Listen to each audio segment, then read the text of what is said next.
The first snow of the season had been falling over Boston for 4 hours when Ronan Gallagher stepped out of his own restaurant in the North End that December night, turning up the collar of his coat and walking toward the waiting car with the calm of a man this entire city knew better than to cross. Then a girl stepped out of the shadows near the side entrance. She couldn't have been more than 27. Thin, her worn coat dusted with snow, her cracked boots soaked through, her arms still wrapped around an old leather satchel full of students' notebooks she hadn't finished grading. She wasn't begging. She wasn't pleading. She just stood there, shivering in the cold, with the strange, steady resolve of someone who had waited a very long time to meet one specific person and had just found him. "Are you Ronan Gallagher?" she asked, her voice hoarse from the cold. His bodyguard took a step forward, but Ronan raised a hand to stop him. "I am." The girl pulled an old postcard from her pocket, its corners curled soft the way things get when they've been carried against a body for too long, its front showing a red-covered bridge over a small creek somewhere in Vermont. "My father told me to find you," she said, "if he ever disappeared." Ronan turned the postcard over, and the handwritten lines on the back ran cold through his chest. "If you're holding this card, it means I was right. Ask him about shipment 214. But it was the name signed in the bottom corner that stopped him entirely. Frank Calloway. A name he hadn't heard in 3 years. A name he'd been told had quietly retired. No trouble at all. He looked at the girl, standing in the falling snow with her taped-up boots, and the eyes of someone long used to expecting nothing from anyone. And for the first time in many years, Ronan Gallagher felt that something inside his own kingdom had been kept from him. If stories about honesty, sacrifice, and the people the world overlooks can touch your heart, hit that like button to support the channel. Don't forget to share this video with someone who needs reminding that the truth always carries its own weight. And subscribe right now so you never miss the stories that reach straight for the heart. Ronan said nothing more on the sidewalk.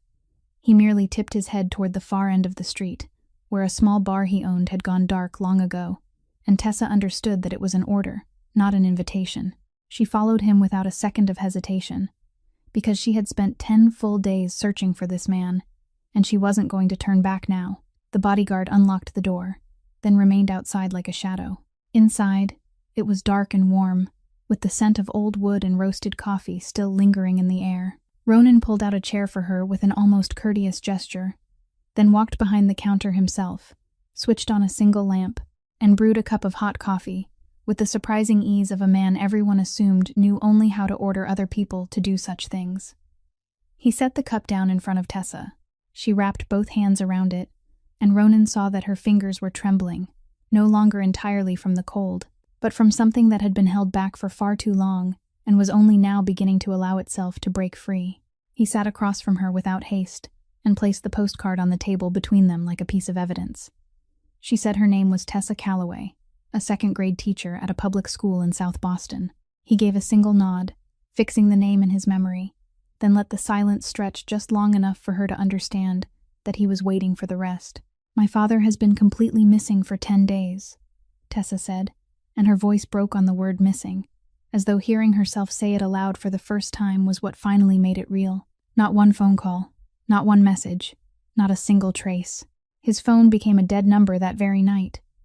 Ronan studied her with the calm of a man who had learned to read people in order to survive, and what he saw in her wasn't deceit or calculation, but the genuine terror of someone who had only one thing left in the world, and that thing had just vanished. "What happened 10 days ago?" he asked. Tessa lowered her eyes to the coffee. "My father came to have dinner with me," she said.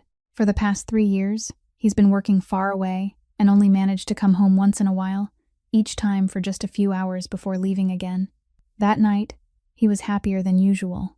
He finished every bit of the soup I made, and even told stories about the old days. When he stood at the door to say goodbye, he held me longer than he normally did, and the last thing he asked was whether I still had my mother's books. I told him I did. He nodded, and that was the last time I ever saw my father." She stopped and swallowed a breath. 3 days later, an envelope was delivered to my school. The only thing inside was this postcard. There wasn't a single note with it, and I knew that the thing he'd been warning me about for years had finally happened. Ronan looked at the postcard on the table. "What did he always say?" he asked. "That if he ever disappeared," Tessa replied, "I mustn't go to the police under any circumstances. He told me again and again that the police couldn't help, that the only person who could was a man named Gallagher. She raised her eyes to him, and in them were both confusion and the fragile faith she had placed entirely in the instructions of an absent father. "I don't even know who you are," she said softly. "I don't know what you do. I don't know why my father trusted you, or why a man like you could possibly help someone like me. He only made me memorize your name and the address of that restaurant, and he said that when you saw the postcard, you would understand." Ronan remained silent longer than usual. Over the years, people had come to him for every reason imaginable: to beg, to bargain, to plead for forgiveness or mercy, to borrow power or hide beneath its shadow, but no one had ever spent 10 days searching for him simply to place another person's trust into his hands, as though surrendering the last precious thing they still possessed. 10 days, he said, almost to himself. "Why did it take until tonight?" Tessa gave a faint laugh, one without even the smallest trace of happiness. "Because I still have to teach during the day," she said. "We're in the middle of the term. 30 children are waiting for me every morning. I can't abandon them, so I could only look for you after school. Night after night, I stood outside the restaurant, but your employees sent me away. They looked at my coat, looked at my boots, and not one of them believed a poor schoolteacher could have any business with their employer. One of them even pressed a few coins into my hand and told me to go home."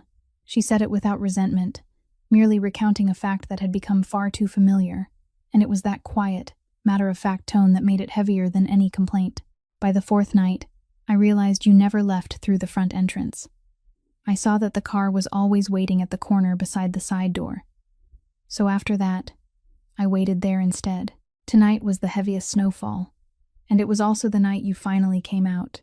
Ronan looked at the woman sitting before him, at the fingers calloused by chalk, wrapped around a cup of coffee that had already gone half cold, and something inside his chest, something he had believed hardened, beyond feeling a very long time ago, shifted faintly. He picked up the postcard, turned it over, read once more the line about shipment number 214, then placed it back on the table. "Tell me about the last 3 years, he said, his voice low and steady. "Your father said he was working far away.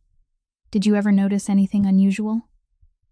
Tessa fell silent for a moment. She looked at him as though weighing how much truth a stranger might be able to hold, then set the coffee cup down on the table. "For the past 3 years, she said slowly, "my father has been teaching me some very strange things.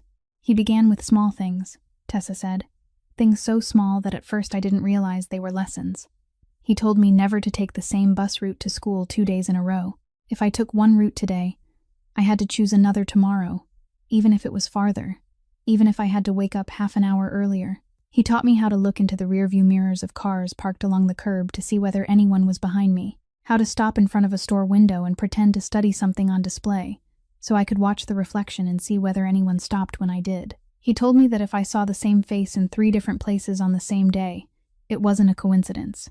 She paused, and when she continued, her voice had grown quieter. "I used to laugh at him. I told him he'd watched too many detective movies. I said, 'Dad, I'm a 2nd-grade teacher. Who would bother following someone whose whole life is chalk dust in children's notebooks?' He didn't laugh with me. He only looked at me for a very long time and said that one day these things would save my life, and that I had to know them as instinctively as I knew how to breathe." Ronan listened without interrupting once, and inside his mind, a portrait was slowly taking shape. The portrait of a man who had lived for years with a fear that was real, not the diseased fear of a paranoid mind, but the cold, methodical vigilance of someone who knew exactly whom he was hiding from. "Was there anything else?" he asked. Tessa nodded. "He made me memorize your name and the address of your restaurant, just as I told you. But that wasn't all. He made me learn how to get there both by subway and on foot, in case I ever had no money left for the fare. He questioned me again and again, until I could recite everything smoothly without stumbling, the way I test my students on their multiplication tables. I asked him who this man was, why he mattered so much, and my father only said that he was the one person in this city who still owed him a truth, and that when the time came, that truth would speak for him." At those words, something inside Ronan fell completely still. When he had first seen the name Frank Calloway beneath the falling snow, it had been no more than a faintly familiar sound. But now, set beside the evasive roots, the constant vigilance, and a message about shipment number 214. His memory finally opened the right drawer. Frank Calloway, the aging cargo inspector at the docks, employed by Ronan's shipping company, one of the clean and lawful branches of his business that he used to wash his name before the world. A thin, quiet man, with the irritating habit of looking people directly in the eye when he spoke, the man who had left 3 years earlier. The man Edmund Hale, Ronan's longtime right hand, had reported on in that familiar, warm, low voice, saying the old fellow had requested early retirement, peacefully, without a single complication. Then the memory came rushing back with such clarity that even Ronan was startled by it. It had been late one afternoon 3 years earlier, in the conference room on the highest floor of the shipping company, where the last light of day slanted through the vast panes of glass and stretched across the polished wooden table. Seated around that table were the familiar men of Ronan's world. Men who knew when to nod and when to remain silent. Men who had never dared tell him anything except what they believed he wanted to hear. The quarterly review was drifting toward a calm conclusion when the thin man seated at the far end of the table rose to his feet. Frank Calloway was already past 55 then, with salt and pepper hair and the rough hands of a man who had spent his life on the docks. He walked the length of the room, placed a stack of bills of lading in front of Ronan, and said in a calm but unmistakably clear voice that 3 containers had been recorded as entering the warehouse, but had never crossed the way station. It might have been nothing more than a clerical error, he said, but if it wasn't, then Ronan should be the first to know. The entire room went dead silent. The men around the table glanced at one another, and several of them went pale, because no one pointed at documents prepared by Ronan's own people and said there was something wrong with them. No one did that in front of him, and lived comfortably enough to tell the story afterward. Ronan remembered slowly lifting his head and looking straight into the old inspector's eyes, waiting for the familiar fear to appear, as it always appeared on the face of anyone who dared stand between him and something unpleasant. But the fear never came. Frank Calloway simply looked back at him, neither defiant nor shrinking, merely standing there with the truth in his hands, like a man carrying something too heavy to bear, and yet refusing to set it down. Ronan hadn't become angry, and that was something he still remembered afterward. He should have been angry. He should have taken it as insolence. Instead, he had felt something close to respect, that rare sensation known only to a man who had spent his life surrounded by flattery, and suddenly heard an honest sentence. He had picked up the bills of lading, given a single nod, and said thank you. 2 words he rarely spoke to anyone.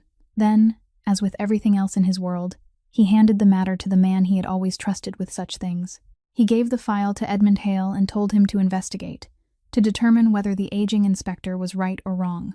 Hale, with his silver hair combed neatly back and the warm, resonant voice that had served Ronan's family for 2 generations, accepted the file, smiled gently, and returned several weeks later to report that the old man was devoted to his work but getting on in years, that his eyesight was failing, that he had confused temporary intake documents with missing cargo, that everything was in fact perfectly in order, and that Calloway had also just requested early retirement so he could return to the countryside and live out his days in peace. And Ronan had believed him. Of course he had believed him. He trusted Hale that day as he trusted Hale on every other day of his life, without the smallest ripple of doubt, because there are some forms of trust a man never imagines weighing on a scale.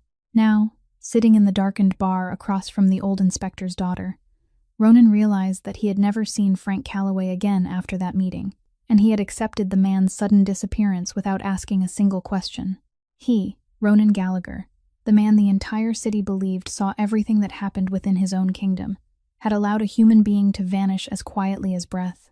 Exactly 3 years earlier, the timing matched, season for season, the moment Tessa had just described, the moment her father had begun teaching his daughter to change bus routes every day and count unfamiliar faces on the street.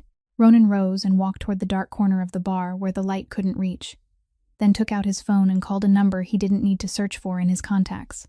The person who answered was Bridget Shaw, his security advisor, a woman who had spent many years as a police inspector before leaving the force and entering Ronan's world. The person he called whenever something had to be done in absolute silence and with absolute precision. He spoke quietly, in short sentences, and Bridget listened in the manner of someone rearranging her entire evening inside her head. He told her about the young woman in the snow, about the postcard, about the name Frank Calloway, and he heard a brief silence on the other end, the silence of someone who had just realized this wasn't a minor matter. "Frank Calloway," Bridget repeated, "the old cargo inspector at the docks." "That's right," Ronan replied. "He was supposedly retired 3 years ago. I want to know exactly what happened when he left. I want to know who prepared his retirement papers, who signed them, and who was the last person to speak with him. And I want to know everything Edmund Hale did in connection with him. Every single thing, without Hale knowing anyone is asking." He paused. "Hale mustn't know." On the other end, Bridget didn't ask why. In all the years she had worked for Ronan, she had learned that when he demanded secrecy around one particular name, that name itself was the answer. She only said she would begin that very night, and that she would also have someone search for any trace Frank Calloway might have left behind during the past 3 years, because a man who vanished that thoroughly usually left behind absences with shapes of their own. Ronan ended the call, stood motionless in the darkness for a moment, then returned to the table. Tessa was still sitting there, both hands wrapped around the coffee cup that had gone completely cold, and he realized she had stopped trembling, not because she had grown warm, but because she was exhausted. It was the exhaustion of someone who had held herself together for too long and had finally reached the edge of what she could endure. "You can't go back to where you were staying tonight," he said. Tessa looked up, confused. "I don't really have anywhere left to go back to," she answered softly. "Since my father disappeared, I haven't dared sleep in my room. The first night I went back, it felt as though every sound in the building was moving toward my door.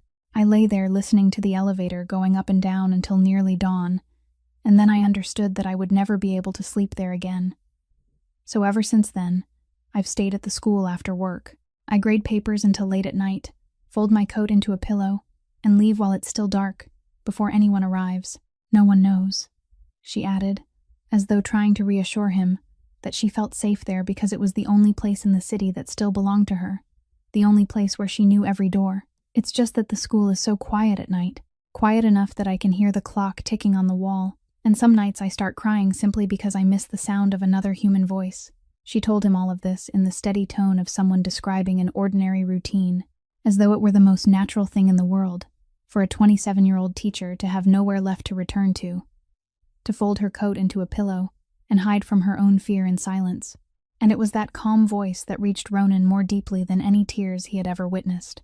He had watched people cry in front of him more times than he could count, some tears genuine, some false, the tears of those who begged and the tears of those who calculated, but he had never heard anyone speak of her loneliness as though she were speaking about the weather. He called the bodyguard inside, gave him a few brief instructions, then told him to take Tessa to one of the apartments Ronan kept for times when he needed somewhere discreet and safe. It was a property without paperwork, registered in no one's name, listed in no records belonging to any company, and only Bridget and this trusted bodyguard knew that it existed at all. "You'll stay there tonight," he told Tessa. "Someone will be watching outside. No one will find you there." Tessa looked at him, and in her eyes was a question she didn't speak aloud. The question of why a man like him would do this for someone like her. But she was too tired to ask, and perhaps she had learned long ago that not every act of kindness needed to be explained immediately. She simply stood, held her worn leather briefcase against her chest, dipped her head slightly to him, then followed the bodyguard out into the snow. That night, in the unfamiliar apartment with bedsheets that still carried the clean scent of new fabric, Tessa lay down and waited for the familiar fear to come, as it did every night. But it didn't. For the first time in many weeks, she slept without jolting awake, a deep and empty sleep granted to someone who had finally been allowed to let go. But what neither she nor Ronan knew in the false stillness of that night was that the thick curtain of snow at the corner of the street hadn't hidden everything. At the far end of the block across from the restaurant, beneath the awning of a closed shop, a pair of eyes had been watching from the beginning. They had seen the thin young woman step out of the darkness, seen Ronan raise his arm to stop the bodyguard, seen the small postcard pass from a trembling hand into one wearing a silver ring. The watcher remained there until the entire street had fallen completely silent, then slowly drew a phone from a coat pocket and called a number that wasn't saved under any name. It was nearly noon the next day when Ronan arrived at the apartment, and he found Tessa sitting beside the window with a cup of tea, looking entirely different from the drenched young woman beneath the snow the night before. She was still tired, but the rigid strain of a rope about to snap was gone.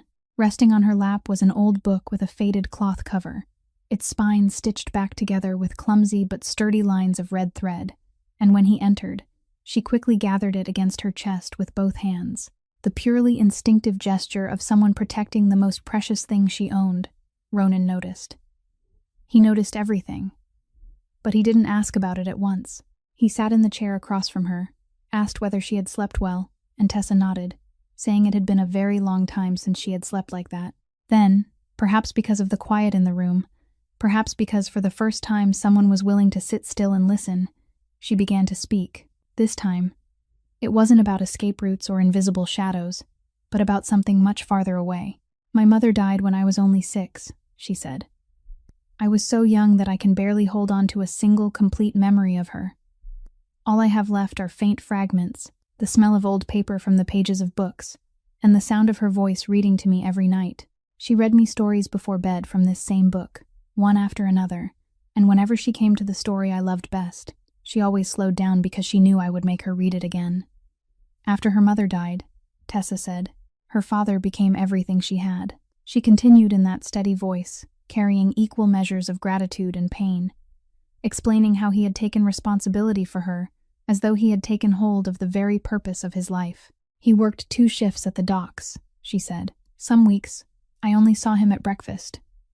He came home after I was asleep and left before the sun had risen, but never, not once throughout my childhood, did he let me see that he was tired. He always said that as long as I studied hard, as long as I had a future, then everything he did was worth it. Maybe that was why, years later, when he told me he had to work far from home, that he had to take endless extra shifts, and could only come back once every few months, I never doubted him for even a second. That was how my father had always lived. He had always been absent in the way poor fathers who love their children are absent. I didn't know that this time, his absence had another name." She paused and looked down at the book in her lap. "I became a teacher because of her," she said softly. "Because of those nights when she read to me. I wanted other children to have a voice they could remember too, the way I did. Every Friday afternoon, I read stories to my class from this very book, and the children sit perfectly still, every one of them eager to hear the story they love most. At those moments, I feel as though my mother is still somewhere in the room." Ronan listened in silence, his eyes resting on the cloth-bound book held within her arms. At last, in a voice gentler than the one he usually used, he asked whether it was the book her mother had left behind. Tessa nodded, and a smile passed briefly across her lips. The first smile he had seen from her. "This is almost the only thing I have left of my mother," she said. "We were poor, and after she died, her belongings slowly disappeared each time we moved. Some things were lost. Others had to be left behind, until in the end, only this book remained. The spine came apart when I was in middle school, and my father stitched it back together himself with red thread. He did a terrible job and pricked his fingers several times, but it hasn't come apart again since." She gently ran her fingers over the worn cloth cover, slowly and tenderly, as though she were touching a hand rather than a book. "There's something I've always found strange," she continued, her voice suddenly carrying a trace of surprise, as though she had only just recognized the meaning of what she was about to say. "For the past 3 years, every time my father came to visit me, the first thing he asked wasn't whether I was well or how my work was going. The first thing, every single time, was whether I still had my mother's book. I always told him I did. I asked why he kept asking, because I would never throw away my mother's book. He only nodded and never explained. I thought he was simply getting older and worrying too much, afraid his careless daughter might lose a keepsake. But last night, lying in this room, I couldn't stop thinking about it. Even at that final dinner, with so many things he could have said to me, the last question he chose to ask was still about this book."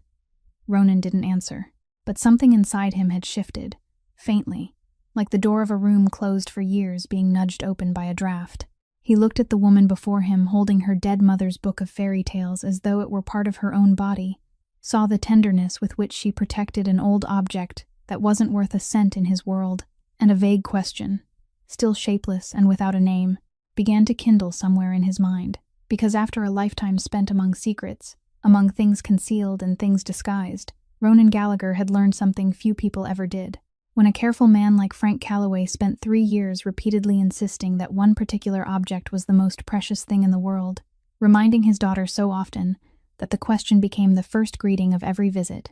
The reason was rarely sentimental value alone. While Tessa rested in the bedroom, Ronan's phone vibrated, and he stepped over to the window overlooking the snow-covered street to hear Bridget Shaw's first report. She spoke in the precise, economical voice of someone who had spent years reading criminal case files, wasting not a single word, and every sentence she delivered felt like another cold stone being lowered into his chest.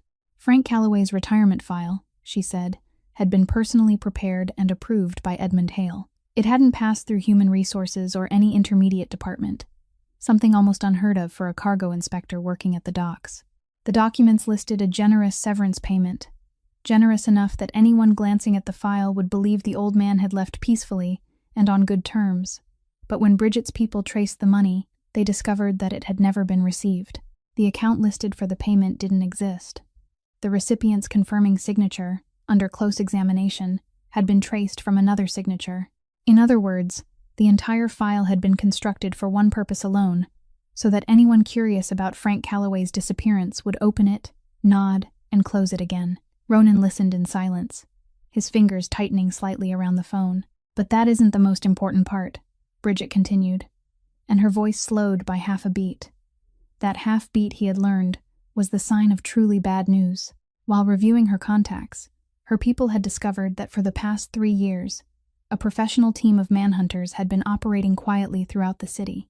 They were the kind hired from outside, discreet and highly trained, their payments routed through layer after layer of shell companies, so no one could trace the person financing them.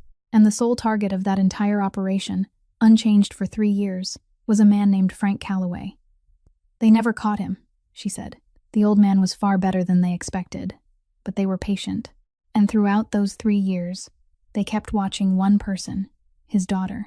They never touched her, never approached her, only watched from a distance the way someone watches a doorway, because they believed that sooner or later, the father would have to return through that door. They believed he had something in his possession, something important enough that whoever stood behind this was willing to spend money sustaining a manhunt for 3 full years. But 10 days ago, everything changed," Bridget said.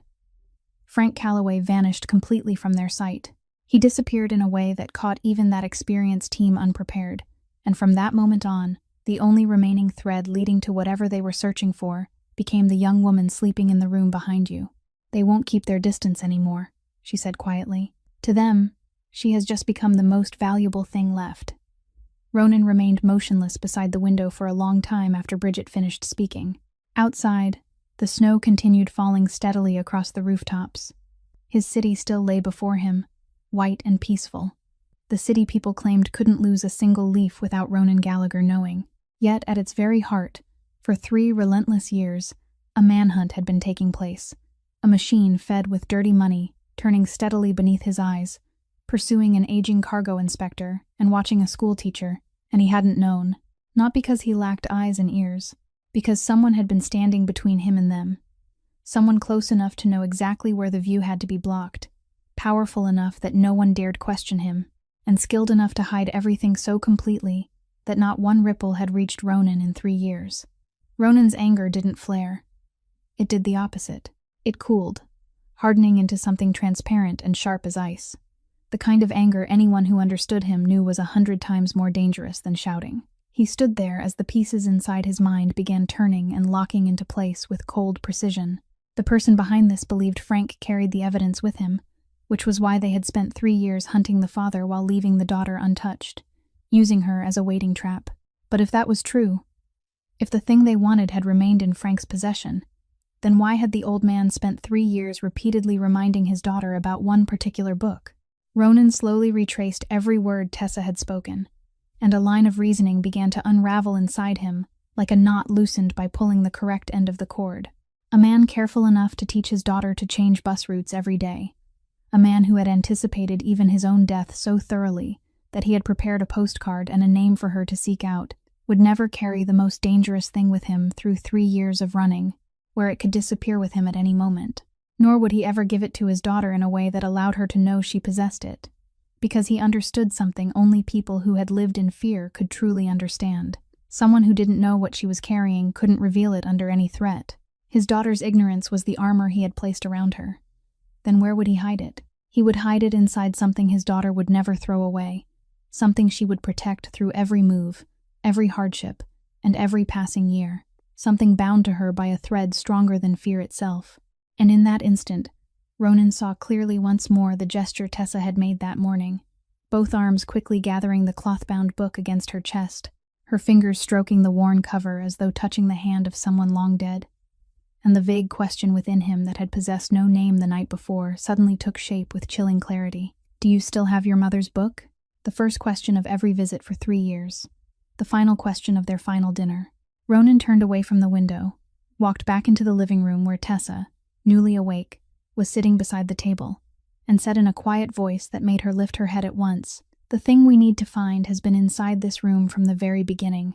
Tessa looked at him without understanding, and Ronan sat in the chair across from her, choosing each word in the gentlest voice he could find within himself.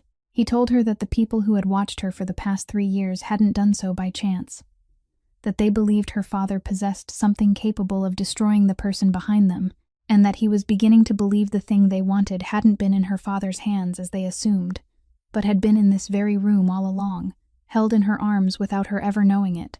Tessa's gaze slowly fell to the cloth-bound book resting on her lap, and her arms tightened around it instinctively, as though the words he had just spoken were a hand reaching out to tear it away. "That's impossible," she said, her voice dropping low. "This is only my mother's storybook." Ronan didn't argue. He understood what was happening before him. He understood that to this woman, the book wasn't an object. It was the voice that had read to her every night, belonging to a mother whose face she could no longer fully remember. It was the clumsy red stitching her father had sewn with his own hands, the scent of old paper from an entire childhood spent in poverty, the only thing left from a home that had once existed in this world. And now a strange man was telling her that it was a weapon in a war she couldn't even begin to understand, that the last pure thing in her life might be the very center of every misfortune that had fallen upon her family. "I won't force you," he said quietly, "but think about this. Your father was one of the most careful men I've ever known. For 3 years, among all the things a father might need to tell a daughter living alone, the first thing he chose to ask, every single time, was about this book. Even at that final dinner, when he knew he was about to disappear, with 1,000 final words he might have spoken, he still asked you that one question. People don't keep asking about a keepsake for 3 years unless the keepsake carries something more than memory." The room fell silent. Tessa sat motionless, her eyes still lowered to the worn cloth cover, and Ronan could see the struggle unfolding across her face, between the desire to preserve the last sacred thing she had, and the exhaustion of someone who had lived too long in the shadow of things she didn't understand. She had lost her mother without understanding why fate had been so cruel. She had spent 3 years obeying strange rules without knowing what they were meant to protect her from. She had lost her father without knowing where he had gone, who had taken him, or why. Her entire life had been a chain of unanswered questions, and now, for the first time, the answer might be resting beneath her fingertips. In the end, it was that exhaustion that won. Tessa closed her eyes for a second, drew in a very deep breath, then slowly, like someone laying down a sleeping child, placed the book on the table and gently pushed it toward him. "If there's something inside this book that took my father away," she said, her voice trembling but unbroken, "then I want to see it with my own eyes." Ronan called Bridget over, and the two of them bent above the yellowed pages, turning them one by one with the care of people searching for a buried mine. Fairy tales followed one another beneath the lamplight, pages grown soft from being read too many times, marked here and there by the faded stain of a long-forgotten tear, with corners once folded to mark a place and later carefully pressed flat again. At first glance, there was nothing there but an old book that had been loved beyond measure, and for a moment, Ronan nearly doubted his own reasoning. Then they reached the story called The Bridge Across the River, and Tessa's hand, watching from the other side of the table, suddenly reached forward and stopped them between the pages. "This was the story my mother read most often," she said softly, "the one I always made her read a second time." Ronan looked down at the page, and his eyes, trained through a lifetime of reading ledgers and finding what didn't belong where it appeared, stopped at once.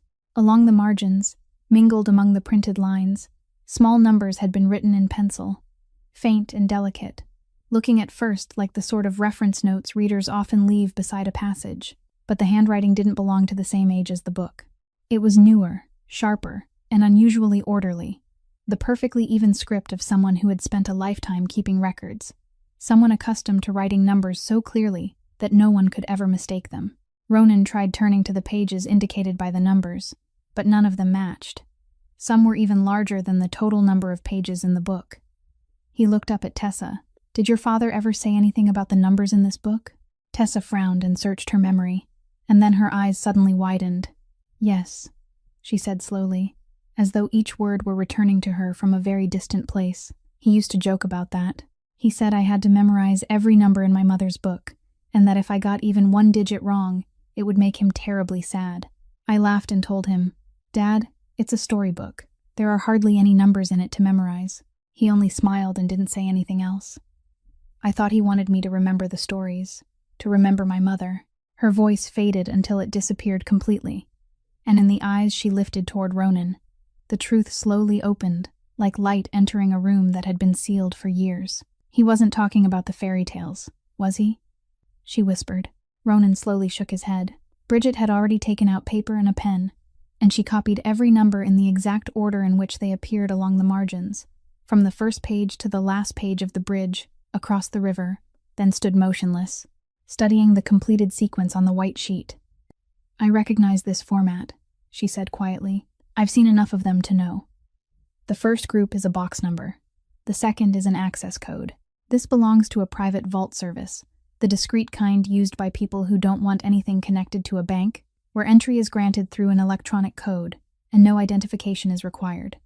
And Ronan understood at once, with a cold admiration that ran through him, why Frank Calloway had chosen that kind of vault from among all the hiding places in the world. Because a box that required no documents, no signature, and no owner to be present was a box designed for someone else to open. The old man had never intended to return for it himself. From the very day he placed the object inside, he had already planned for the person standing before that steel door to be his daughter, or the man he had instructed her to find. It took Ronan only one morning to arrange everything, because in this city there were doors that always opened for a man like him, without anyone asking a single question.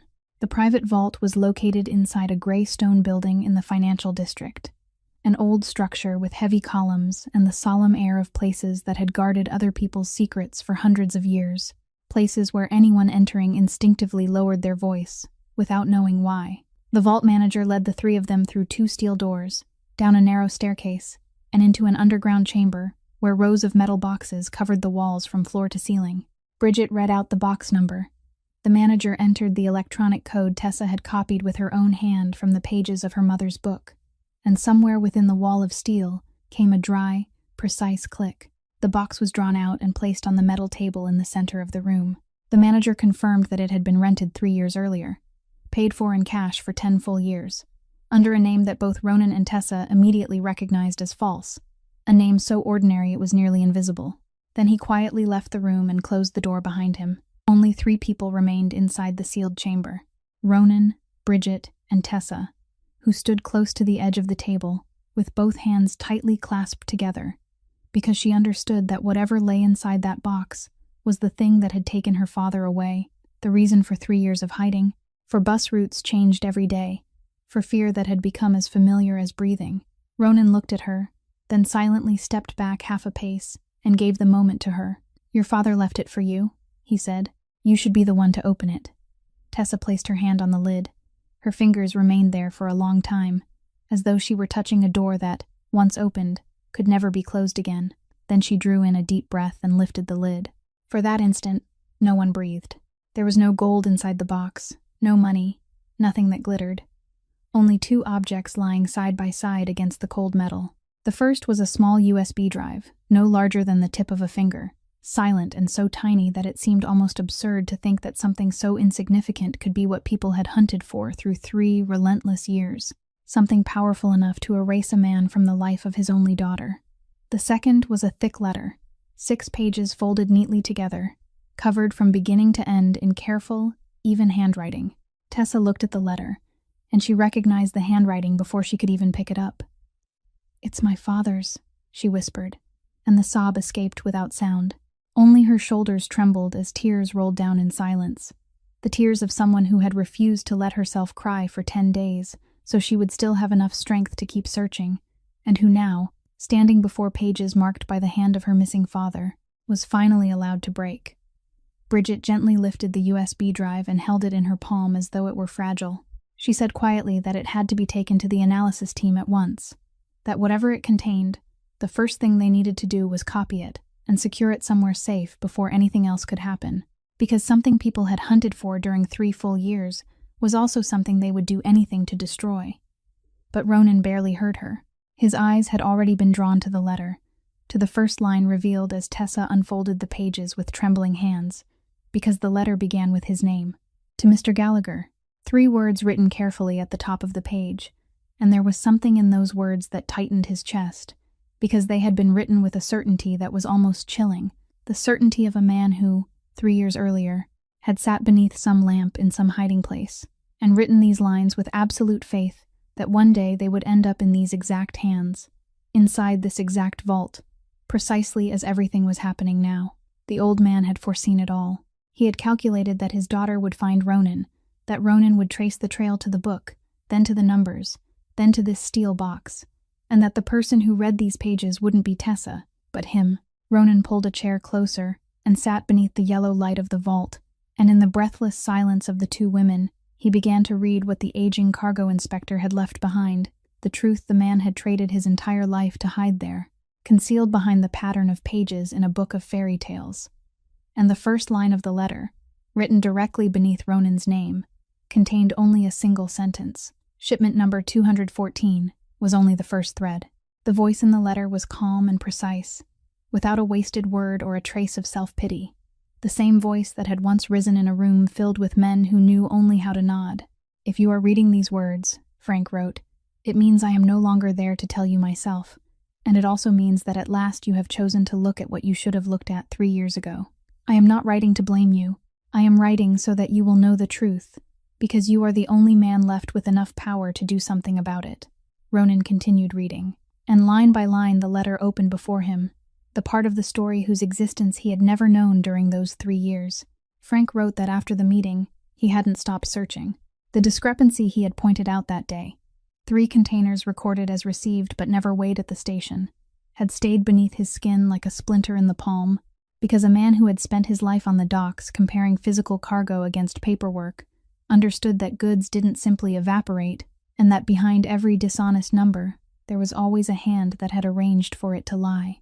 So night after night, after the workday ended, he remained alone with stacks of bills of lading and warehouse records, quietly tracing every shipment, every invoice, every movement of money, patient as a man untangling a knotted spool of thread, and what he found at the end of those threads turned the blood in his veins cold.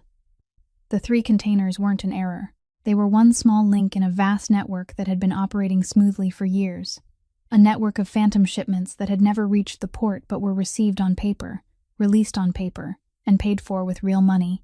Of stevedoring contractors that existed only in files under names belonging to no living person, with addresses that led to empty lots. Of regular payments flowing month after month and year after year out of the company through layer upon layer of intermediary accounts, circling through shell companies that opened and closed as easily as people changed clothes, until at last, after every branch and diversion had been followed, all the money led back to one place. "I checked it again and again, dozens of times," Frank wrote, "because I didn't want to believe the answer myself. But numbers don't know how to lie. People only force them to lie. And when you are patient enough to trace them all the way back to the source, they will reveal the hand that arranged them. The man who designed that machine, the man who has operated it in silence for all these years beneath your own roof, is Edmund Hale." Ronan stopped at the name. He had known it was coming. He had felt it hanging in the air since the night Bridget reported the fabricated retirement file. But seeing it there in black and white, written by a man who had paid for those words with his entire life, was something else entirely. "And the most cunning part," Frank continued, "the thing that cost me more sleepless nights than the stolen money itself, was the way he built the machine. Hale never allowed his own name to touch a single document. Every contract with the phantom companies carries your approving signature, slipped carefully among the legitimate stacks of papers he presented to you each week. Every payment order passed through procedures bearing the name of your company. Every trace was arranged so meticulously that if the truth ever surfaced, If the police or anyone else followed the money, the man who would appear at the center of every piece of evidence, the man who would be held responsible before the law and before the underworld, wouldn't be Edmund Hale. It would be you, Mr. Gallagher. He turned his own employer into a shield, and you have carried that target on your back all these years without ever knowing it. I intended to bring everything to you, Frank wrote. I had prepared the files and rehearsed every word in my head, because I believed you deserved to know that you were being betrayed by the man you trusted most. But Hale always knew everything before everyone else. That was his real power, the thing he had spent decades building, eyes and ears everywhere, even in places you would never suspect. Before I could request a meeting with you, he summoned me into a private room. As Ronan reached that passage, he felt something pass through his chest, because he could picture the scene with painful clarity. The aging cargo inspector with the rough hands of a lifetime spent on the docks, and the silver-haired man with his hair combed back and his worn leather briefcase, the man whose warm, low voice had soothed 2 generations of the Gallagher family. He didn't threaten me in the way people imagine threats, Frank wrote. He didn't raise his voice, didn't strike the table, and even poured me a cup of tea. He simply sat there, smiling gently like an uncle advising a foolish nephew, and told me that if I brought any of it to you, he would need only one afternoon to create enough evidence to turn me into a thief, into the very man who had built the entire network for personal gain. Then he said the sentence I will never forget, the sentence that forced me out of my own life. Gallagher trusts me more than he trusts a man who counts crates at the docks. Who do you think he will believe? Ronan stopped reading. Inside the sealed vault, the silence suddenly grew so heavy it could almost be heard, and he remained motionless for a long time with the letter in his hands. Because the most terrible thing about that sentence wasn't the threat. The most terrible thing was that Hale had been right. The Ronan of 3 years earlier, if asked to weigh the silver-haired advisor who had served his father for a lifetime against an aging cargo inspector from the docks, wouldn't have hesitated for even a second. He would have believed Hale. He had believed Hale on the very day Frank stood during that meeting, when Ronan took the bills of lading and placed them in Hale's hands without asking a single question. He drew a breath and continued reading, and from the 4th page onward, the voice of the letter shifted into another register, lower and slower, as though the writer had finished setting down the facts and had begun to speak about the choice he himself had made. I walked out of that room knowing there was no road back for me. Frank wrote, In your world, Mr. Gallagher, I know all too well what happens to a man suspected of betrayal, of theft. People don't need a courtroom. They don't need real evidence. They only need you to believe that I betrayed you. And for me, that would be the end. But death wasn't what I feared most. What I feared most was dying with the name of a thief, and leaving my daughter to live the rest of her life beneath the weight of that name, to lower her head whenever anyone spoke of her father, to carry a disgrace that didn't belong to her through every remaining day of her life. She lost her mother when she was 6 years old. She has no one in this world but me, and I had no right to leave her an inheritance like that. So I did the hardest thing I have ever done in my life. I chose to disappear. I know you will think me a coward, Frank continued. A man who ran instead of staying to face what came. But I didn't run to hide. I ran to wait, because I understood something Hale never expected, that an accusation without evidence is meaningless, but a mountain of undeniable proof can shake even the blindest faith. If I had gone to you that day with a few pages and one crooked number, you would have believed Hale, and I would have disappeared in another way. A way that would have left no letter behind. So I stepped back, and I watched. For 3 years, from the shadows, I observed his machine from a distance, not to stop it, but to let it grow. I knew that a man like Hale, once he had gone that far, would never be able to stop. Greed has no reverse. Every new phantom contractor he created meant another name that had to be invented. Every new stream of money he stole meant another trail that had to be hidden. And the larger the machine became, the thinner the curtain covering it grew. I waited until it had swollen beyond the reach of any explanation, until every number became a confession in its own right. The USB drive beside this letter contains those 3 years of my life, sir. Every phantom shipment has been recorded. Every false contractor has been traced back to the empty name behind it. Every stream of money has been followed through every layer of accounts to its final destination. I traded 3 years of my life, traded dinners with my daughter, traded even the right to watch her grow day by day for what lies inside that drive. Please don't let it all become meaningless." Then the letter reached the lines that left Ronan silent longer than any others. "People will ask why I chose you," Frank wrote. "The man this entire city fears. The man I should have avoided above all others. I asked myself that same question through many sleepless nights, and the answer lies in that meeting 3 years ago, when I stood and said that 3 containers had never crossed the way station. Everyone in that room held their breath and waited for you to become angry. I waited for it too. I had already prepared myself to lose my job that very afternoon. But you didn't become angry. You looked me directly in the eye, took the bills of lading from my hands, and said thank you. Perhaps you don't remember, but I have remembered it every day since, because in all of your world, among all the people surrounding you that afternoon, you were the only one who wasn't afraid of the truth. The others feared it on your behalf. You thanked it. A man capable of that, I believed, no matter how many layers of lies surrounded him, would choose the truth when it was finally placed directly into his hands. I gambled my life and my daughter's future on the man you revealed in that single moment, not the man you are forced to become every day. If you are reading this, then I made the right wager. There is one final thing, and I ask you to read it more carefully than anything else I have written. Don't investigate this through your own people. Hale has someone inside your house. I don't know who. 3 years of watching from a distance weren't enough for me to see that person's face. I know only one thing with certainty, that whatever you do, Hale knows one step ahead. That is how he has survived for so many years. That is how he knew about me before I could even knock on your door. Remember that before you trust anyone standing beside you." Ronan lowered the letter. The yellow light of the vault fell across the 6 pages he had now read to the end, and he sat there for a very long time, unable to speak and unwilling to speak. Tessa stood across the table watching him, her eyes still red, not daring to ask. Through a lifetime spent among fear and flattery, Ronan Gallagher had received every offering people could bring to a powerful man: terror, false reverence, polished praise, loyalty purchased with money. But never, not once in all those years, had anyone placed this kind of faith in him. A faith built not on his power, not on the fear his name planted in others, but on one small piece of goodness he himself had nearly forgotten he ever possessed. 2 words of gratitude spoken on an afternoon 3 years earlier, to a man who had dared to hold the truth in his hands and refused to put it down.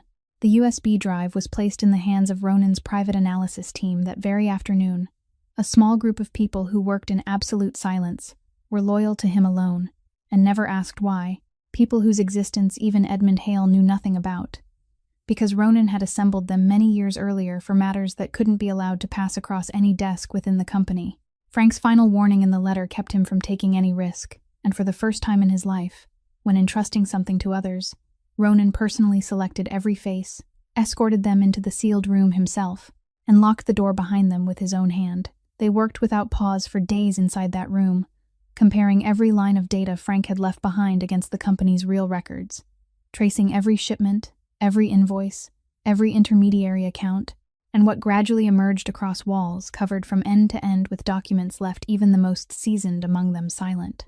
Because what the aging cargo inspector had left wasn't a handful of scattered pages, nor a collection of broken pieces gathered during 3 years in hiding.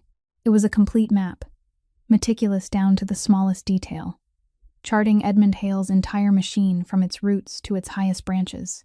Every phantom shipment carried a date, a number, and a warehouse location. Every false contractor was traced back to the empty name under which it had been registered, then to an address that led to a vacant stretch of land.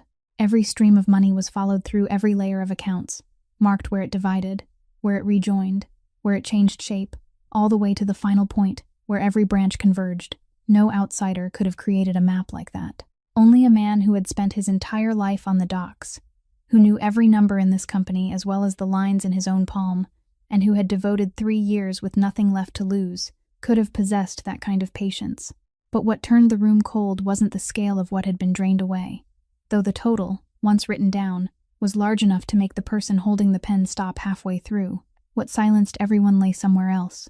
As the analysis team traced the money backward toward its origin, the farther into the past they went, the more regularly the phantom shipments appeared, and the point they believed would mark the beginning kept receding. Farther and farther, beyond 3 years, beyond 5 years, beyond 10 years. until it reached a period no one in that room dared speak aloud. Edmund Hale's machine hadn't begun 3 years earlier, when Frank Calloway discovered it. It hadn't begun when Ronan took control. It had begun while Ronan's father still occupied the highest seat. During the years when Ronan was still a boy being led along the docks by his father and shown each ship one by one, Hale had been hollowing out this family across 2 generations. He had stolen from the father, then continued stealing from the son, quietly, steadily, without missing a single day, as though the death of the former leader and the transfer of power from father to son, the upheaval that had once shaken the city's entire underworld, had been nothing more to him than a convenient opportunity to lengthen the pipeline. Ronan sat for a very long time before the final summary pages, so long that the members of the analysis team quietly withdrew one by one, leaving him alone with the numbers. And in that silence, a question he had never dared ask himself through all those years finally found its answer. Why had he trusted Edmund Hale without condition? It had been an absolute trust, one that demanded no proof, one he had never once placed on a scale, the kind of trust he gave no other person in the world. The answer didn't lie in Hale. It lay in an afternoon many years earlier, in the bedroom on the highest floor of the old house, where weak light slipped through a gap in the curtains and fell across the white bedsheets, while the smell of medicine mingled with the scent of flowers someone had brought and placed in the corner. His father lay there, the man who had once made the entire city hold its breath, now reduced to a gaunt figure sinking beneath layers of blankets, his bony hand gripping his son's with the last of his remaining strength. Ronan remembered every word, because he had carved them into his heart like an oath. "You won't be able to trust anyone in this world," his father had said, his voice already hoarse, though his eyes remained sharp. "Everyone betrays when the price is high enough. Remember that. But there is one man you can trust with your eyes closed, and that man is Edmund. He carried this family through its worst years. He remained beside me when everyone else ran. Keep him close, and never doubt him." And Ronan had done exactly that. Through all those years, he had given Edmund Hale the trust he gave no other person on earth, not because of what Hale had done for him, but because of the final words of a dying father. He had never truly trusted Hale. He had trusted his father. And Hale had understood that more clearly than anyone. For all those years, he had hidden behind the shadow of a dead man, using a father's final instruction as an impenetrable shield, because he knew that as long as he remained within that shadow, no one, not even Ronan, would dare reach out and pull the curtain aside. To doubt Hale was to doubt his father's final command. To expose Hale was to admit that the father Ronan had revered above every person in his life had been wrong about the one thing he had spoken of with absolute certainty. Ronan looked down at the enormous figure written on the page, then into the empty space before him, where the memory of his father still seemed to linger among the bands of light. And for the first time in his life, he understood something no one had ever taught him, that even love and reverence for the dead could be turned into weapons when they fell into the hands of someone patient enough and cold enough to use them. While Ronan remained seated among the numbers of 2 generations, the hunters outside began tightening their circle around the final thread they had left. Bridget was the first to bring word. Her people discovered that 2 unfamiliar men had gone to Tessa's former boarding house, claiming to be friends of the family, and questioning the landlady about the teacher who had rented the room on the 3rd floor, asking when she had moved out, whether she had left a new address, and whether anyone had come looking for her.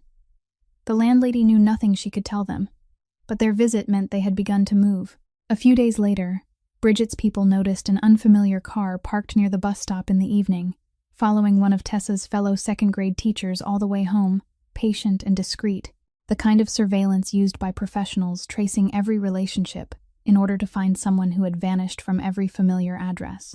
Bridget had her people break the tale from a distance, smoothly enough that neither the driver nor the teacher ever realized what had happened. But when she reported back, her voice carried, for the first time, a trace of urgency. "They're hungry," she said. "For 3 years they only watched from a distance. Now they're knocking on every door. Whoever is paying them is losing patience." Ronan ordered the number of guards around the apartment doubled, and the routes used for every arrival and departure changed, while somewhere inside him an invisible clock began counting down, because he understood that the game had become a question of who would find whom first, whether he found Frank or they found Tessa. Then the bad news came in a way no one had expected.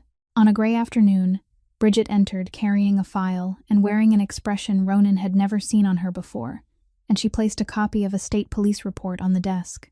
Early that morning, a forest ranger patrolling a remote area several hours outside the city had discovered a burned-out car deep in a ravine beside a sharp bend on a narrow mountain road, a place almost no one traveled during winter.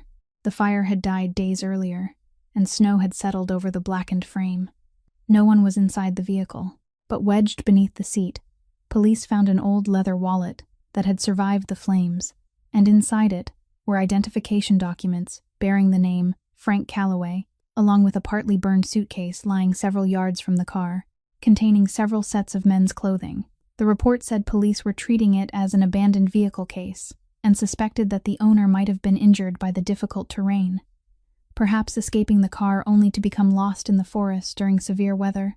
But no person had been found, and there wasn't enough evidence to reach any conclusion.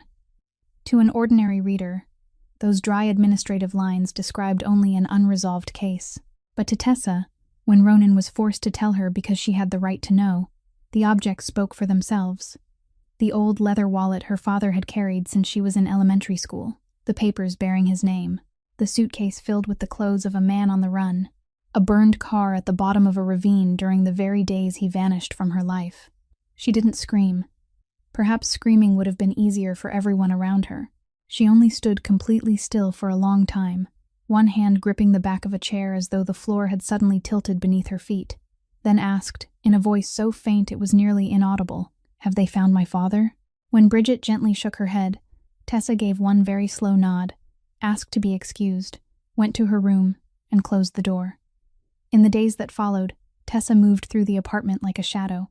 She still rose at the proper hour, still folded the bedding neatly, still thanked the person who brought her meals with quiet courtesy. But the light inside her had gone out. She sat for hours beside the window, with the book of fairy tales resting on her lap, without opening a single page, because opening it now would mean touching both her mother and her father at once. And Ronan, a man who could set an entire city in motion with a single nod, found himself utterly powerless for the first time in his life. He could buy anything, command anything, punish anything, but he had no way to order the grief inside that room to stop. Some evenings, he stood for a long time outside her closed door, lifting his hand to knock before lowering it again, because he didn't know what a man like him could possibly say to a daughter who had just lost her father. But while the apartment remained submerged in that quiet morning, Ronan spent night after night in his study reading the scene report again and again. And the more he read, the more a faint uneasiness grew within him, the uneasiness of an inspector studying a ledger whose numbers seemed arranged with suspicious neatness. Something didn't fit. He placed two truths beside each other and studied them for a long time. On one side was the Frank Calloway of the past 3 years, a man who had evaded an entire professional hunting operation, funded by seemingly endless money, leaving behind no trace, making not a single mistake, careful enough to teach his daughter to change bus routes every day and hide the greatest secret of his life in the margins of a fairy tale. On the other side was the scene in the ravine, a burned car lying directly beneath a bend in the road, a wallet surviving the flames with perfect convenience, and every piece of identification arranged neatly inside, as though whoever found it might otherwise fail to understand whose car it was. A man who had remained invisible for 3 years couldn't have become that careless, at the very moment invisibility mattered most. A man that careful doesn't disappear in a way that makes things convenient for the people hunting him, Ronan said quietly to himself in the empty room, and the words remained suspended in the air. But he kept the suspicion to himself, locking it behind the expressionless face he had spent a lifetime learning to wear, because across the hallway was a woman struggling to stand again each day, upon a wound that had only just begun to close, and he wouldn't allow himself to give her a hope he couldn't yet prove, the kind of hope that, if shattered a second time, might leave no one strong enough to rise again. That night, after the entire apartment had fallen silent, Ronan sat alone in the study and read once more the final lines of Frank's letter, words he had already memorized but still needed to see with his own eyes one more time. Hale has ears inside your house. Whatever you do, he knows one step ahead. And for the first time in his life, Ronan Gallagher tasted a feeling he had never been forced to endure before, the feeling of mistrusting his own home. He sat there and summoned every face around him one by one, the people who ate at his table, the people who stood behind him during meetings, the people who knew he drank his coffee without sugar, and knew from which side the door of his car was opened, and with every face, He forced himself to ask the question that only a day earlier he would have considered an act of betrayal against himself even to think. Is it you? Or is it you? It was a slow poison, he realized. Something Hale had planted inside this house that was worse than all the money he had stolen. Because from this night forward, every handshake in Ronan's kingdom would carry a question mark. But Ronan wasn't the kind of man who allowed suspicion to consume him in the dark. If there was an ear inside his house, then instead of silencing it, he would use it. The following morning, he began making his move, slowly and naturally enough that no one noticed anything unusual. He chose the 3 people closest to him, the ones near enough to know matters of consequence, and with each of them, during a separate conversation that seemed entirely casual, he allowed one important detail about his next steps to slip. 3 pieces of information, 3 different versions, none matching another.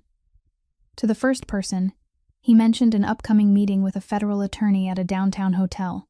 To the second, he revealed that all the evidence was being kept inside the safe of a notary's office near the docks. To the third, he carelessly spoke of an old witness who would be brought into the city from another state at the end of the week. All 3 pieces of information were false, each one carefully tailored, important enough that an informant couldn't remain still. Different enough that when Hale made his move, the version he reacted to would reveal the ear that had carried it to him. Then Ronan waited. Those days of waiting passed with the tension of a violin string being tightened one turn at a time. Ronan continued holding his usual meetings, signing his usual papers, and looking into the eyes of all 3 men each day with the same untroubled trust, while beneath every greeting and every ordinary exchange, he listened. Then Hale moved. Bridget's people reported that someone had quietly begun asking about the reservations at the downtown hotel, about the identity of the guest expected to arrive on the date Ronan had mentioned. The questions had traveled through 2 layers of intermediaries, but they had still left footprints, only the hotel. No one had approached the notary's office near the docks. No one had asked about the witness from another state. One version, and only one.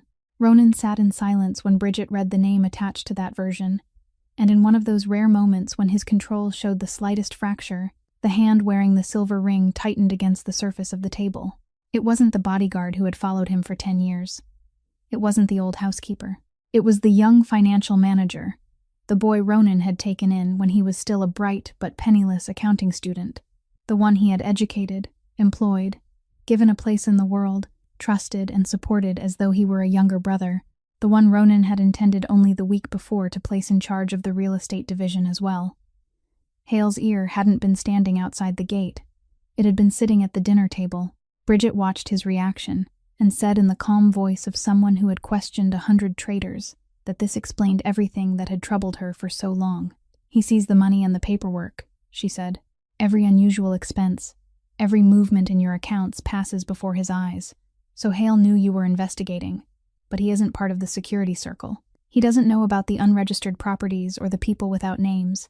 That's why, even now, Hale still doesn't know where the young woman is. That's why the hunters have been forced to knock on the doors of boarding house landladies one by one. Ronan nodded slowly, and the anger inside him, instead of erupting, once again cooled into that clear and frozen thing everyone who understood him knew to fear. Everyone around him waited for an order of punishment. Waited for the young manager to disappear from the city before morning, in the way their world had always dealt with traitors. But Ronan didn't punish him. He did something far colder. No one touches him, he ordered. No one looks at him differently, not even for a second. From this moment on, he is the most valuable asset we have. Because Ronan understood something his anger couldn't be allowed to obscure. An ear that had been discovered was no longer a danger. It was a loudspeaker, and the man listening on the other end still believed that loudspeaker was his own ear. From that day forward, the young financial manager continued sitting at his desk, continued receiving documents, continued being patted on the shoulder, never realizing that every page passing through his hands had now been deliberately selected, that the numbers he saw were the numbers he had been permitted to see, that the words he overheard were words spoken so that he would hear them. And at the other end of the line, Edmund Hale began receiving a steady stream of information, reasonable, consistent, and perfectly connected, information that painted inside his mind the picture of a Ronan investigating in the wrong direction, a Ronan preparing to make the wrong move. From that moment on, every step taken by Edmund Hale, the man who had spent his entire life knowing everything one move ahead, was already being calculated on the board of the man he believed he was leading, and he never knew it. The baited information fed steadily through the young manager did exactly what it was meant to do. And Edmund Hale, the old fox who had never once allowed himself to be caught on the defensive, made precisely the move Ronan had been waiting for. Early one morning at the beginning of the week, he came to see Ronan without being summoned, appearing in the doorway of the study with the manner of a loyal servant concerned for his master, the old leather briefcase tucked beneath one arm, his silver hair combed neatly back, and the gentle smile that had soothed 2 generations of the Gallagher family for decades. "I've heard that someone is digging up old matters," he began, his warm, deep voice filled with concern. "And I can't sit quietly knowing someone is taking advantage of your kindness, Ronan." He placed the leather briefcase on the desk, unlocked it with the unhurried movements of a man certain of the card he held, and spread before Ronan a thick file prepared with painstaking attention to every detail. "Frank Calloway," he said, gently shaking his head as though merely speaking the name caused him sorrow. "I had hoped never to mention that name again for as long as I lived. You remember that I told you he retired peacefully. The truth is, I kept something from you because I didn't want to trouble you at the time. He left because I discovered he was stealing from the company." Then, with the practiced skill of a man who had spent days preparing, Hale began turning the pages one by one and explaining each document, the statements forged with exquisite care, the signatures imitated so skillfully that even Ronan initially mistook them for the aging inspector's handwriting. The streams of money painstakingly rearranged so that every arrow on the map turned toward one man. "He was clever," Hale said. "Clever and dangerous. He created an entire system for stealing, phantom contractors, false shipments, all of it built by a man who had spent years keeping records at the docks. Then, when he was about to be exposed, he ran, and devoted 3 full years to constructing a story in reverse, turning himself into the victim, turning me into the guilty man, and placing every one of his crimes on the shoulders of someone who has served your family for a lifetime." He leaned back in the chair, and his voice softened into something close to grief. "Now he's even using his daughter, Ronan. Think about it. A poor schoolteacher appears at exactly the right moment, in the middle of a snowy night, wearing broken shoes and carrying a tragic story about a missing father. What better way could there be to reach you? They planned every part of it. They know you have a heart you've spent your whole life trying to hide, and they aim directly at it. Everything I've ever done has been to protect your family. Your father understood that. Your father trusted me until his final breath. Are you truly going to let a swindler and a strange young woman destroy what your father and I spent all those years protecting together?" It was Edmund Hale's carefully calculated blow, using the name of Ronan's dead father as his final armor, and he looked at Ronan with the expression of sincerity he had perfected over decades, waiting for the words of a lifelong servant to weigh more heavily than the words of a fugitive. In that silent room, Hale placed everything on Ronan's loyalty to the past. Ronan didn't answer at once. He remained seated, his hands folded together, and allowed the silence to lengthen, then lengthen further, until the confident smile on Hale's lips began to tighten at the corners. Because within that silence, amid the forged papers spread across the desk and the name of the dead father spoken like an incantation, Ronan wasn't thinking about numbers. He wasn't thinking about statements, signatures, or the intricate arguments the silver-haired man had just laid before him. He was thinking about the thin man who had once dared to stand in a room filled with people who knew only how to nod. He was thinking about the night of the season's heaviest snowfall, about the young woman who had stood for 4 hours in the bitter cold wearing boots with cracked soles held together by glue, asking for no money, begging for no favor, only placing the trust of an absent father into his hands, as though surrendering the last precious thing she still possessed in the world. He was thinking about the fingers calloused by chalk that had stroked the worn cloth cover of the book, whose spine had been stitched with red thread, slowly and tenderly, as though touching the hand of someone long dead. And he knew, with a cold certainty that existed beyond every piece of evidence, that no conspiracy in the world could manufacture those things. No script, however carefully constructed, could create a young woman with those calluses on her hands, and an old book held against her heart, like treasure. That poverty was real. That fear was real. The love her father had for his daughter was real enough that he had traded his entire life to keep her safe. Then Ronan lifted his eyes, and in those gray eyes there was no longer the slightest trace of doubt, no anger, no pain, only a frozen stillness that seemed to lower the temperature of the entire room. He rose slowly from his chair, and it was that change in posture that turned the air rigid, because Edmund Hale, the man who had spent decades reading every crease of expression across 2 generations of Gallaghers, found himself unable, for the first time in his life, to read what was about to happen. "You were right about one thing, Edmund," Ronan said, his voice low and even, the kind of voice more frightening than any shout. "My father trusted you until his final breath." He paused, his eyes locked on the silver-haired man. "That was the greatest mistake of my father's life, because you believed the shadow of a dead man would protect you forever. But the dead man isn't here anymore.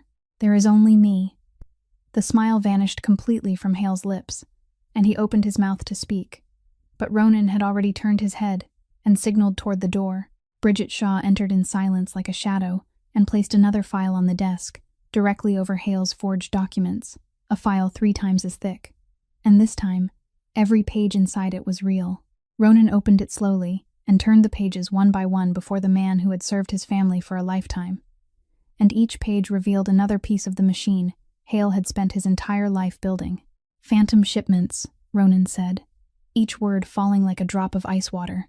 "Contractors that never existed, streams of money passing through layer after layer of accounts, and every one of them, without a single exception, flowing into the same place.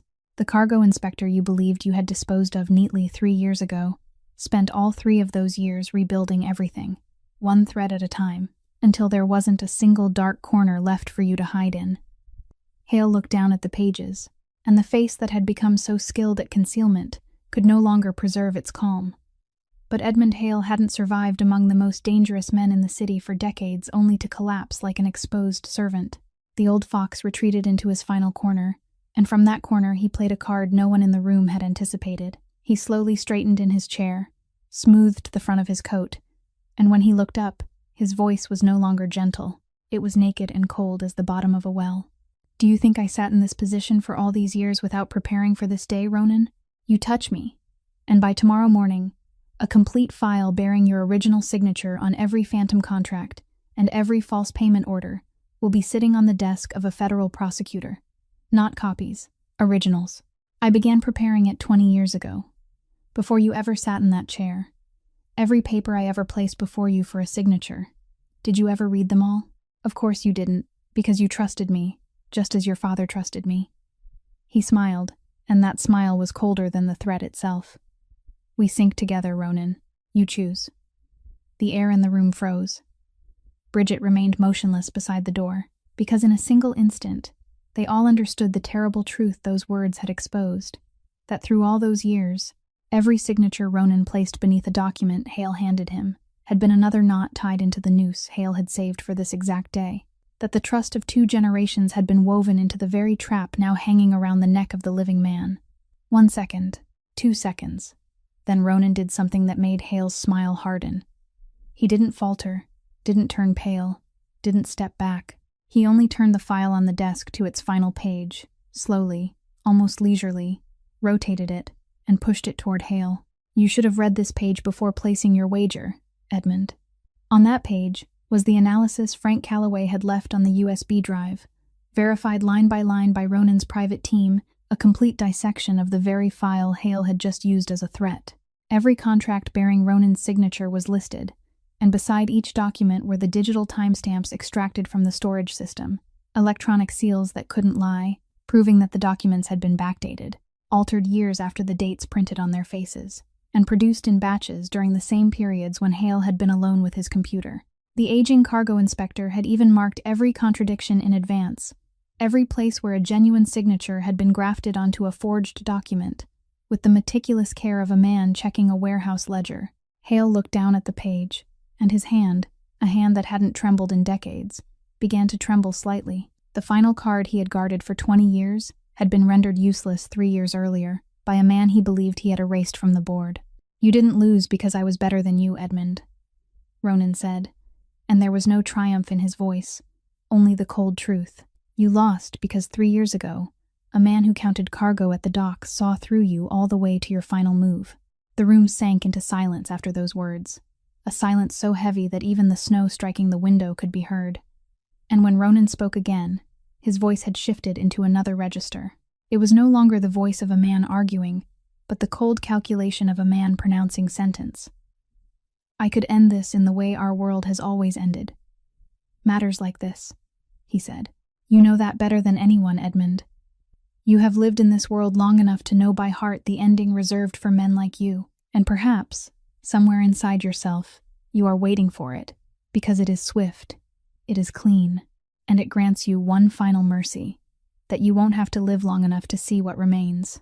He paused, his gray eyes resting on the face of the silver-haired man. But I won't give you that relief. Ronan walked slowly around the desk, and every footstep seemed to drive another nail into the air. The originals of everything here, he said, placing one hand on the thick file. Every number, every name, every trace of your 30 years have been copied into several sets and placed in locations you will never be able to reach, places where even I couldn't retrieve them once they had been delivered.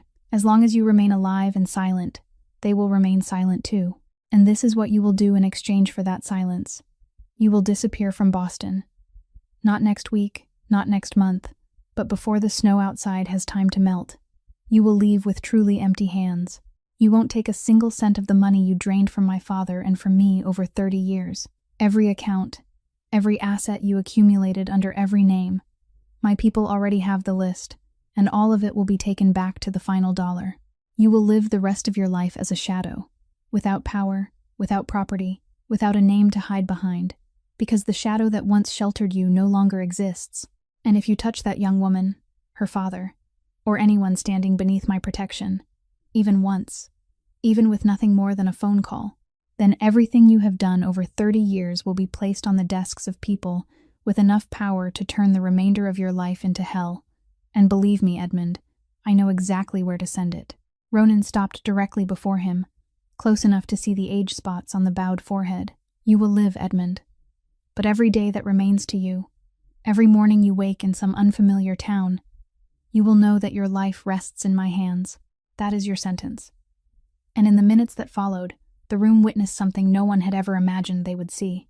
Edmund Hale, once the second most powerful man in this entire kingdom, the man who had maneuvered among the city's most dangerous figures for decades without making a single misstep, aged 10 years before their eyes.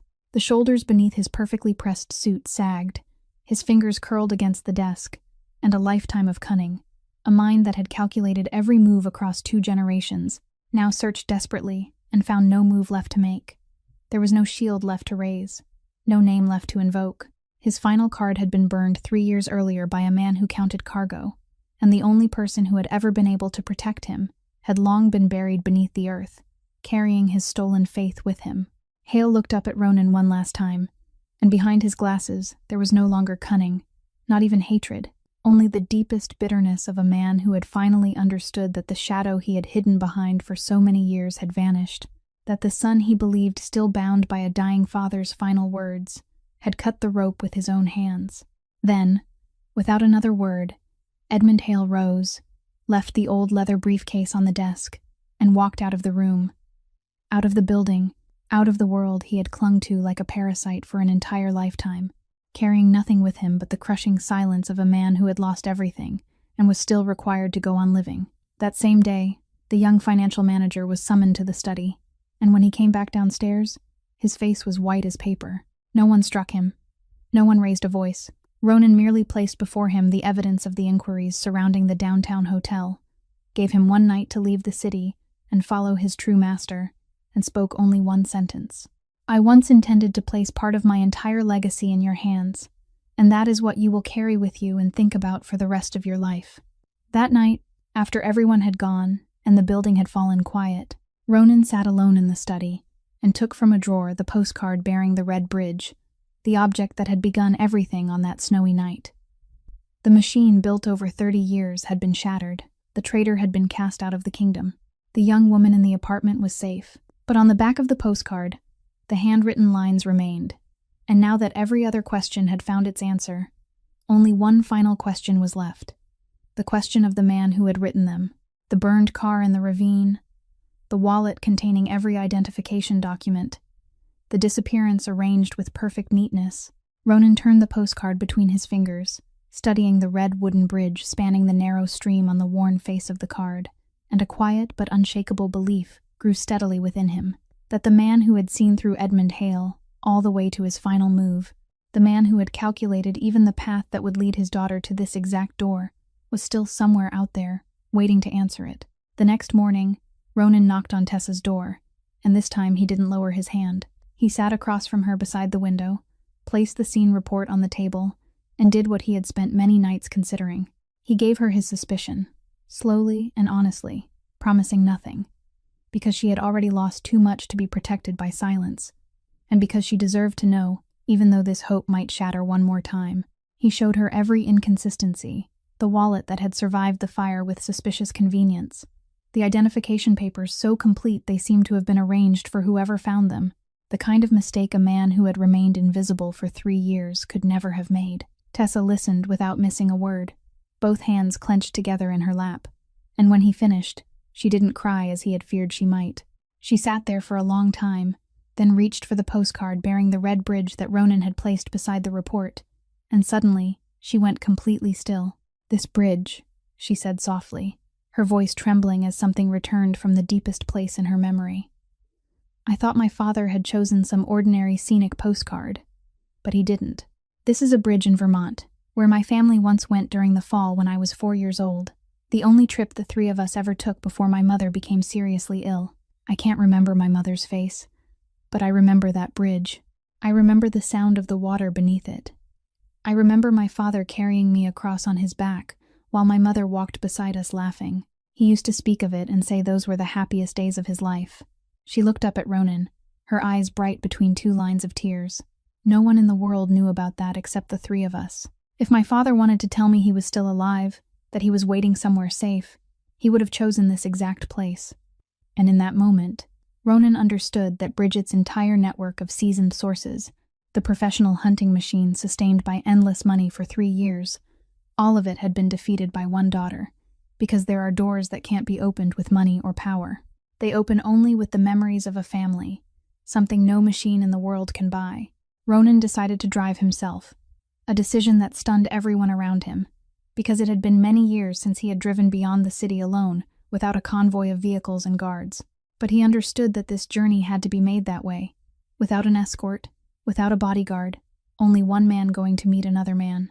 He drove north for many hours, leaving the city behind, and passing through bare winter forests where rows of skeletal trees stood motionless beneath a gray sky, until the main road narrowed into a thin strip of asphalt winding beside a stream, and the air slipping through the car window carried the scent of wet wood and melting snow. The red-painted wooden bridge appeared beyond a bend, older than it looked on the postcard, its color faded by years of rain and sunlight, and not far away, tucked beside an abandoned sawmill, stood a small log cabin with a thin thread of smoke rising from the chimney. Ronan parked the car, walked across the snow-covered yard, and knocked on the door. The footsteps inside stopped for a beat, the pause of a man who had spent 3 years listening for every unfamiliar sound. And then the door opened. The man standing in the doorway was thinner than he had been 3 years earlier, his hair much grayer, his face marked by the deep lines of someone who had lived too long in vigilance without a single day of rest. But his eyes were still the same eyes that looked directly into those of the man before him. The 2 men stood facing each other across the threshold, neither speaking first, and all 3 years of silence seemed to settle between them at once. Then Ronan spoke, because he understood that these were the words the man needed to hear more than anything else in the world. "Your daughter is safe." Something in Frank's face loosened, not everything, but the part that had been holding its breath in fear for his daughter through all those days was finally allowed to exhale. He invited Ronan inside, and beside a rough wooden table overlooking the stream, the aging cargo inspector told him the final part of the truth, the part even the letter hadn't fully revealed. 10 days before everything came apart, he had taken the risk of slipping back into Boston, not merely to watch his daughter from a distance as he had done so many times, but to sit with her and share one proper dinner, because after 3 years he had missed the sound of her talking and laughing across a meal so deeply that he could no longer bear it, and it was that dinner that allowed the hunters to catch his scent. "I noticed them that same night," he said, "and I understood that if I stayed near her for even 1 more hour, they would reach her. So I ran that very night with nothing but the clothes I was wearing, deliberately leaving a trail that led them away from Boston, away from my daughter. And during those chaotic hours, all I had time to do was send the postcard to her school. Then, after I finally lost them, I sat down and understood something. This hunt would never end as long as they believed I was alive, so I played the final move I still had. The old car, the wallet, every identification document I owned. People don't hunt a dead man, Gallagher. Ronan looked at the old man before him and asked the question that had followed him for days. Why he hadn't come to Ronan 3 years earlier. Frank slowly shook his head, his gaze turned toward the winter stream. I didn't run because I was afraid of you, Gallagher, he said. I ran because my daughter had no one else in this world but me. If I had come to you that day, and I was wrong, if you had believed Hale instead of me, then my daughter would have had no one left at all. I couldn't gamble my child's life on a faith that hadn't yet been proven. I needed you to see the truth with your own eyes, not hear it from the mouth of a man Hale could destroy in a single afternoon. Ronan remained silent, because he understood completely, and there was nothing left to blame. He rose, walked to the door, and raised one hand toward the car parked across the yard. The car door opened, and Tessa stepped out. She saw her father standing there on the steps of the log cabin, alive and in the flesh, after all the days she had believed she had lost him forever, and she froze for exactly 1 second, as though afraid that if she blinked, the sight of him would disappear. Then she ran. She crossed the snow-covered yard, and father and daughter held each other beside the red wooden bridge in the heart of winter, neither able to form a single word, with only the endless sound of water flowing beneath the bridge and the broken sobs of a daughter who had just found the only family she had left in the world. Many months later, after winter had retreated and the trees of South Boston had begun to put forth tender new leaves, a small classroom in the aging public school, on that familiar street corner, still glowed with light every afternoon. The school now had a new library, with wooden shelves still carrying the scent of fresh varnish and filled with carefully covered books. Funded by an anonymous benefactor and built quietly during the break, without a ribbon-cutting ceremony, without a plaque of recognition, in the manner of someone who understood that the most meaningful gift in the world wasn't charity, but the chance for another person to stand firmly on their own feet. The children at the school didn't know who had given them those books. They only knew that during every recess they now had a warm place to slip into, and that sometimes a tall man wearing a silver ring on his right hand would stand across the street, watch the library window for a while, then quietly walk away. Tessa continued teaching. Still the teacher of 32nd grade children. Still the resilient young woman shaped by those difficult years, except that the hands holding the chalk no longer trembled, and her footsteps on the way home no longer paused to look behind her. She didn't need to change bus routes every day anymore. She didn't need to study store windows for the reflection of someone stopping when she stopped. The strange rules from those earlier years had finally been returned to where they belonged, becoming part of the past. And from them she kept only one truth, the knowledge of how deeply her father had loved her, to invent so many ways of keeping her safe. As for Frank, he accepted a position managing inventory at a small lumber workshop not far from home. An ordinary job filled with honest numbers written on honest pages, the kind of work he had done his entire life, and did better than anyone. Every afternoon, when the final school bell rang, people would see an elderly man with silver hair waiting beside the school gates among the younger parents. And when the second-grade teacher stepped outside, he would take the worn leather briefcase from his daughter's hand, as though receiving something precious, and the two of them would walk home slowly beneath the trees, telling each other the small and ordinary details of their day. It was such a simple thing, such a normal thing, and yet for 3 full years it had been the greatest luxury either of them had dared to dream of. Every Friday afternoon, Miss Tessa's classroom held its story hour, and the children gathered in a circle, eagerly waiting for her to open the worn cloth-bound book whose spine had been stitched with red thread. The numbers along the margins had long since been carefully erased without leaving a single trace, and the book had returned to its humble and rightful meaning. It was no longer the hiding place for the secrets of a war, but simply the voice of a mother passed down to her daughter, and now, through the daughter's voice, passed on to other children, so that one day, when they were grown, some among them might remember that voice and choose an honorable life's work because of it. On the teacher's desk, inside a simple frame of unfinished wood, stood an old postcard showing a red-painted bridge crossing a narrow stream. The children sometimes asked their teacher about it, and she would only smile and say that it was a beautiful place her family had once visited. The postcard remained there not as a reminder of the pain that had passed, but as a silent witness to something few people ever notice. That sometimes the right message, placed in the right hands at the right moment, can change everything. And if this story is meant to leave anything behind, it is that true justice rarely takes the form of blazing revenge. It isn't an explosion. It isn't a glorious moment of victory. Sometimes justice is simply the sound of children reading aloud inside a brightly lit classroom, or the shadow of a father waiting for his daughter beside the school gates every afternoon, in a place where no one has to live in fear anymore.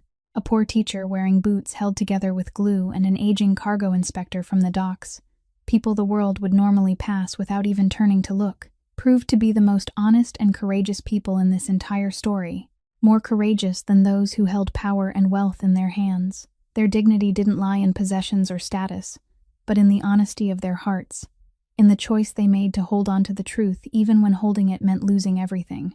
Every human being, no matter how small they may seem, no matter how hidden a corner of life they may occupy, deserves to be respected and trusted for who they truly are. If this story has touched your heart, please subscribe to our channel, press like, and share this video so that together we can spread and listen to more meaningful stories every day. How did this story make you feel? About the father's quiet sacrifice, the daughter's resilience, or the final choice made by that powerful man? Please leave a comment below and share the feelings that come from deep within your heart, because we always hope to hear your thoughts. Thank you for taking the time to listen until the very final moments. May you and those you love always be blessed with good health, a joyful life, peace, and serenity each day. Goodbye, and we'll see you again in the next videos.